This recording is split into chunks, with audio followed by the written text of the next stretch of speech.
Buenas tardes, buenas noches. En este caso vamos a iniciar una clase referida a medidas de seguridad, medidas que debemos tener en cuenta y que son preventivas para evitar cualquier accidente en la obra. Voy a proceder entonces a compartir pantalla para iniciar con la clase. En primer lugar, esta capacitación tiene que ver con el uso del equipo de protección personal y todo lo referido a la protección de los obreros. Los elementos de protección personal se conocen con las siglas EPP y son elementos que deben ser la última barrera de defensa. Por esto queremos decir que dentro de la obra se deben evitar las situaciones peligrosas o que pongan en riesgo la vida de los operarios, porque su protección personal, su uniforme, el casco, los guantes, serían el último eslabón de esta cadena, por eso decimos que es la última barrera de defensa. El uso de estos elementos debería ser complementario de las medidas anteriores y no una alternativa. La utilización de los elementos de protección personal debe ser provisoria, o sea, hasta que el riesgo pueda anularse o limitarse de otra forma. Cuando se seleccionen los elementos de protección personal debe considerarse su eficacia, su comodidad, la calidad de los mismos, y es fundamental la participación de los usuarios, sobre todo porque son elementos que deben coincidir ergonómicamente y antropométricamente con sus medidas, su talla, su número de calzado, etc. En esta imagen vemos un operario que tiene todos los elementos de protección personal, protección auditiva, respiratoria, algunos accesorios como la faja, la ropa de protección, que es el uniforme, el calzado, los guantes, la máscara o anteojos de protección visual, el barbijo por supuesto, y el casco, que es el elemento de protección del cráneo o la cabeza. Todo dispositivo o medio que pueda llevar o del que se pueda disponer una persona con el objeto de que la proteja de todos los riesgos que se puedan dar dentro de la obra. En Argentina existe una resolución, la número 896 del año 99, en donde se exige el uso de estos elementos de protección personal, pero que además deben contar con una certificación de la marca de conformidad expedida por un organismo de certificación reconocido por la Secretaría de Industria, Comercio, Minería y acreditado por un organismo argentino de acreditación. Los elementos de protección personal deben ser adecuados al riesgo a prevenir. Por ejemplo, con protector auditivo tiene capacidad para proteger en determinadas frecuencias e intensidades, por lo que deben elegirse en función a ello. Las máscaras respiratorias tienen filtros según el riesgo que se desea controlar. Los elementos de protección personal deben estar homologados y el mecanismo de homologación debe estar respaldado por ensayos que hacen que estos elementos sean seguros. Al decir homologados, estamos diciendo que estos elementos deben ser calificados por su calidad. También debe considerarse que algunos de los elementos pueden dificultar la tarea asignada, por lo tanto se debe prestar mucha atención a este tema y saber qué elementos necesita el operario para una tarea concreta. También deberá tenerse en cuenta que los elementos de protección personal pueden aumentar la carga de trabajo. Muchas veces el operario debe colocarse casco, guantes, fajas, los botines, las máscaras, protector auditivo, y tal vez para su tarea no es específicamente necesaria cierta incorporación de los elementos de protección personal. Por lo tanto, hay que también educar al operario para saber cuál es el elemento adecuado según su tarea. Debe contar también con un programa de limpieza y mantenimiento e inspección de los elementos, para que no se incurra en el uso de elementos deteriorados. También debe evaluarse periódicamente la necesidad de introducir o mantener un elemento de protección personal. En este cuadro estamos analizando algunos factores de riesgo que aparecen en la obra. Por ejemplo, que existan virutas, que sean elementos que estén dispersos por el suelo, residuos o elementos de albañilería, de la carpintería, de que un operario ha taladrado y ha volcado ese polvillo en el piso. Entonces existen factores de riesgo relacionados con este impacto, que son virutas, partículas, arena, que quedan en el piso y que a veces pueden afectar la visual. Para ello es necesario que el elemento de protección al que se recurra sean los anteojos o la máscara. Otra fuente de impacto puede ser el calor, ¿no? Que los operarios trabajen cerca de hornos o de fundiciones y eso provoque chispas calientes o salpicaduras de metales. Entonces también es necesario que los operarios cuenten con gafas, anteojos, el uniforme, mangas largas, una careta de protección o máscara, y por supuesto los protectores. También puede ser que la fuente sea de origen químico, manejo de ácidos, lo que puede producir salpicaduras. Entonces también es necesario que el operario cuente con gafas, ropa adecuada, un calzado adecuado. Lo mismo pasa con cuando la fuente es el polvo de la carpintería o de la albañilería, luz o radiación o reflejos. Fíjense que para cada una de estas fuentes de peligro existe una evaluación, qué es lo que esta fuente puede afectar dentro del operario y cuáles serían los elementos de protección a usar en estos casos. Los protectores auditivos son dispositivos de gran importancia en el control pasivo del ruido y cuando la selección es adecuada proveen la atenuación necesaria y asegura la disminución de la exposición efectiva del ruido. Pueden existir de tipo tapones o dispositivos de inserción, como lo muestra la imagen. Estos tapones para los oídos son una prenda de protección que se inserta en el canal auditivo externo para evitar dañar la capacidad de audición de quien los lleva. Se usan en ambientes muy ruidosos, muy fuertes y para evitar que entren el agua, la arena o el viento. También existen los protectores auditivos que suministran una protección de manera no invasiva, aislando el oído de la fuente de ruido. Se denominan protectores de copa. El diseño es un diseño que puede resultar económico, manteniendo las prestaciones de seguridad. Está compuesto por dos orejeras vinculadas por una vincha. Esa orejera es acolchada, lo que brinda un uso más confortable y también depende del tamaño. Normalmente algunas marcas comerciales los expenden de tamaño único. La eficacia del protector auditivo depende de la habilidad del usuario para colocárselo, esencialmente o especialmente los que tienen tapones. El tiempo de utilización continúa siempre durante el transcurso del trabajo en obra y se debe implementar un programa de protección auditiva que tenga en cuenta el entrenamiento en el uso correcto y la colocación de los protectores y la concientización permanente. Por supuesto, un adecuado mantenimiento. ¿Cómo decidir qué tipo de protector auditivo necesito? Los tapones brindan en general mayor protección que un protector de copa, pero la atenuación final depende de la habilidad del usuario en colocárselos. Son recomendados para ambientes de trabajo con nivel de ruido constante y jornadas prolongadas. El usuario debe colocarse la protección cuando inicia su tarea y no la retira hasta que finaliza.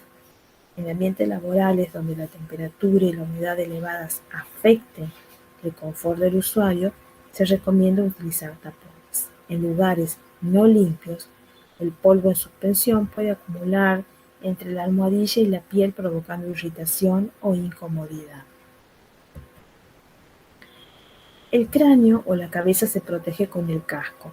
El cráneo cumple la función de proteger el cerebro, los ojos y los oídos. Lo hace bien, es resistente, pero tiene sus límites. Un objeto pequeño como una pelota de golf volando a moderada velocidad puede impactar en el cráneo fracturándolo. Si la masa o la velocidad son mayores, las lesiones serán más graves. En ciertos tipos de trabajo, las lesiones en el cráneo pueden ser muy graves, por lo que es necesario utilizar un elemento que lo proteja. Ese elemento es el casco de protección. Existen estándares de calidad en los cascos de protección o de seguridad que están diseñados para brindar al usuario la protección de objetos en caída libre, y también ese grado de protección está limitado al cumplimiento de los requisitos de normas IRAM, UNIT, ANSI y EN. O sea, depende de los tipos o los países que tengan normas que califiquen calidad, estos estándares de calidad se deben cumplir para este elemento tan importante de protección. Ustedes saben que los propósitos de proteger el cráneo están establecidos en normas que establecen los requerimientos mínimos que debe cumplir un casco de protección, porque debe absorber la energía del impacto y también la fuerza de penetración, como lo muestran estas imágenes. De todos estos elementos que hemos venido nombrando, los protectores auditivos, el casco, miren esta imagen en donde además aparecen otros elementos como el calzado, los guantes, las gafas, el protector bucal, chalecos, arneses y máscaras. Todos estos elementos y todos los niveles de prevención que yo puedo establecer en la obra ya están estipulados y estudiados por la Organización Mundial de la Salud, que los califican como de prevención primaria para evitar cualquier accidente y consecuencias mayores, también como prevención secundaria y terciaria, porque es importante recalcar que los accidentes y enfermedades del trabajo provocados por las malas condiciones laborales son el fracaso de la prevención. En esta imagen vemos varios elementos de prevención referidos a la protección del usuario, como los cascos que ya hablamos, los guantes, las gafas y los protectores auditivos y las máscaras. El casco de protección, como lo veníamos hablando, también tiene un uso industrial y está compuesto por una carcasa, un arnés de suspensión, que además va sujetando toda la parte baja de la cabeza y que debe diseñarse específicamente para trabajar todo como si fuera un conjunto. La carcasa es la cubierta exterior, el arnés de suspensión son las piezas sueltas que aparecen por debajo y que sujetan toda la parte de la cara, posicionándola y sujetándola para que inmovilizar la parte de la carcasa y amortiguar el impacto. También tienen nervaduras, un ala, tienen el barboquejo, una suspensión o hamaca, una banda de sudor, ¿no?, para evitar que la transpiración del rostro de la nuca caiga sobre la vista, sobre todo la del rostro, dificultando la visión. Y también tienen dispositivos de sujeción. Los cascos no tienen una durabilidad definida en términos de tiempo, pero debe evitarse someterlos a temperaturas extremas, porque para eso se requieren cascos especiales fabricados para soportar estas temperaturas. No se deben pintar con pinturas en aerosol ni con diluyentes. Se los debe limpiar con solventes acuosos, no con derivados del petróleo. Cuando el casco presente deficiencias en el color original, se recomienda cambiarlo, lo mismo que si presenta fracturas o roturas. Como medida de precaución, se recomienda cambiarlo cada 5 años, siempre y cuando no haya signos evidentes de deterioro. Bueno, los cascos en la obra se identifican con los colores. Fíjense en esta imagen, el blanco es el que representa al personal que supervisa, puede ser el capataz de la obra, el arquitecto, el ingeniero. El amarillo ya pertenece al personal de trabajo operativo, el rojo es de los bomberos, el verde de los técnicos de higiene y seguridad y el azul de los electricistas. Entonces, en una obra se puede identificar claramente la función de cada persona de acuerdo al color de casco que porte. Siguiendo con la protección, aparece la protección ocular, que busca resguardar los ojos de los riesgos primarios, como las partículas suspendidas en el aire o la radiación que puede estar generada por la luz visible y por ultravioleta. Todos comprendemos la función del ocular en la protección contra impactos, es intuitiva, y no así contra la radiación generada por el sol o los procesos industriales, como hornos de altas temperaturas. Algunos anteojos antiparras que se venden en el mercado son de seguridad y están fabricados en policarbonato de grado óptico que absorben todas estas radiaciones. El tonalizado que puede aparecer en los lentes se logra, logra poder absorber estas distintas luces o espectros de luces, evitando que lleguen al ojo y dañándolo. Es usual que se apliquen tratamientos superficiales sobre el lente que permiten ofrecer prestaciones adicionales como resistencia a las rayaduras, empañamiento, etc. La protección facial. Es muy importante la protección facial porque lo que se busca es resguardar la cara. Para ello, fíjense esta imagen, el usuario tiene puesto una máscara.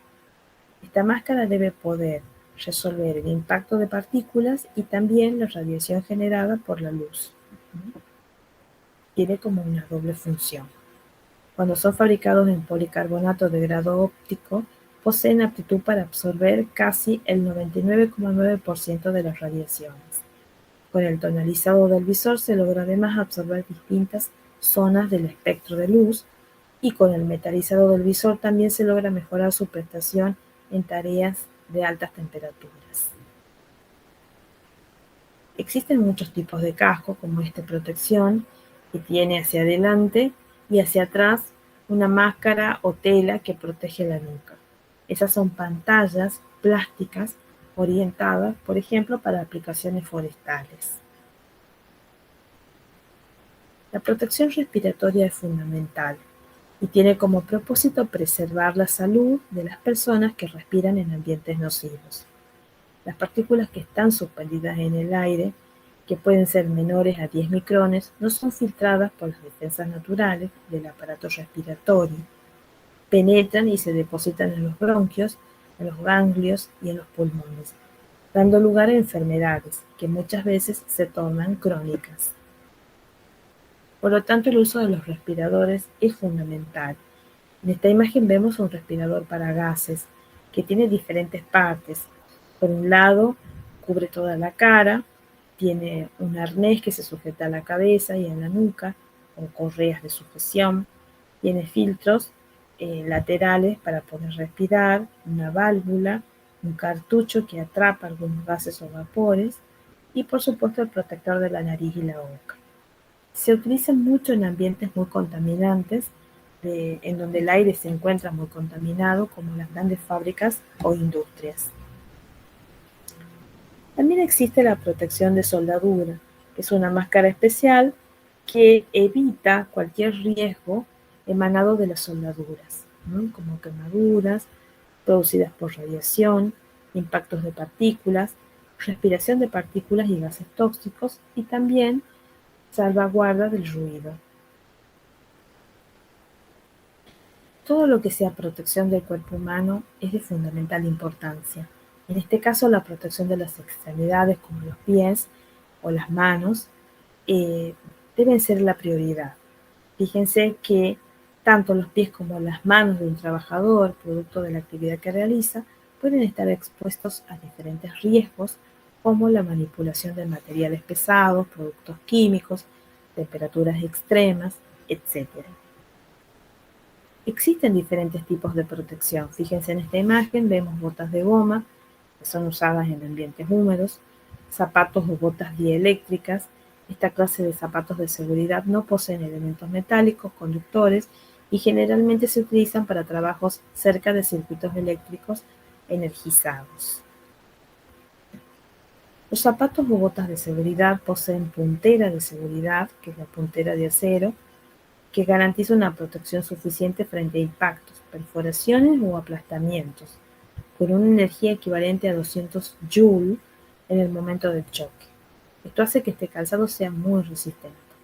En el detalle del esquema que está dibujado vemos que el calzado es muy parecido a una zapatilla, abotinada, tiene punteras de acero, la planta de caucho, por dentro tiene una plantilla interna, una lengüeta como tipo fuelle, también una protección acolchada y está totalmente forrada por un material que mejora el confort y la absorción de la sudoración.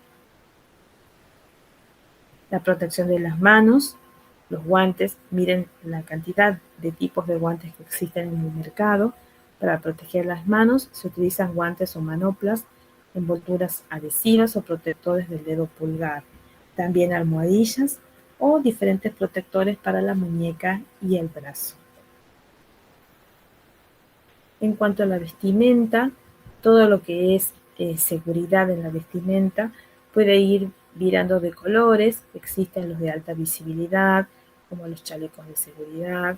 También existen pantalones cargo, que tienen bolsillos laterales, chaquetas, contravientos, trajes de agua y camisas de seguridad, que pueden soportar riesgos como calor extremo, eh, resistencia a químicos corrosivos y que puedan dar un impacto corporal, el riesgo de vida del operario. En esta imagen vemos arneses de protección que sirven para sujetar al operario cuando trabaja en ciertos peligros como edificios de altura, balcones, andamios, etc. Estos arneses les permiten estar sujetos y unidos a una fuente segura en donde pueden evitar la caída o algún accidente fatal. También se usa mucho la faja de seguridad, que está unida con tiradores hacia los hombros, formando como una especie de pechera. Está compuesta por un material elástico y velcro que va regulando o asegurando de alguna manera la cintura del operario y sobre todo la parte lumbar. Recién cuando mostraba unas imágenes con respecto a la vestimenta, hablábamos de los chalecos y de la forma de visibilizarlos a través de colores estridentes. Es muy importante que las personas que trabajen sobre vías o carreteras de grande circulación vehicular estén debidamente identificados con colores que resalten la presencia de los mismos, con colores vivos, fluorescentes, y con bandas reflectoras, de tal manera que pueden ser distinguidos por los automovilistas a cierta distancia.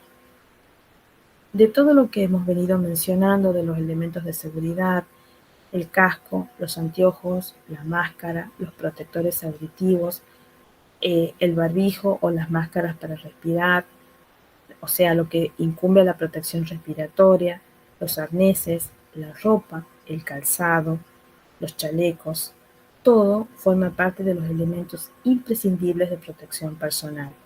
Y en los principios básicos de la salud y seguridad en el trabajo, debemos tener en cuenta esencialmente la presencia de estos elementos para que los operarios puedan trabajar con seguridad y con independencia. Antes de comenzar cualquier tarea, se debe verificar las condiciones de seguridad del puesto de trabajo y también las condiciones de estos elementos, como así también de las herramientas, usando elementos seguros de protección personal, inspeccionando las maquinarias y las herramientas y elaborando el listado de aquellas herramientas o de lo que forme parte de los elementos de protección personal que estén deteriorados. Todo esto va a garantizar el éxito de las actividades y el desenvolvimiento seguro de las tareas de trabajo por parte de los operarios. Para concluir, simplemente decirles que estas medidas de seguridad deben tenerse en cuenta y deben ser primordiales en la obra. Muchas gracias.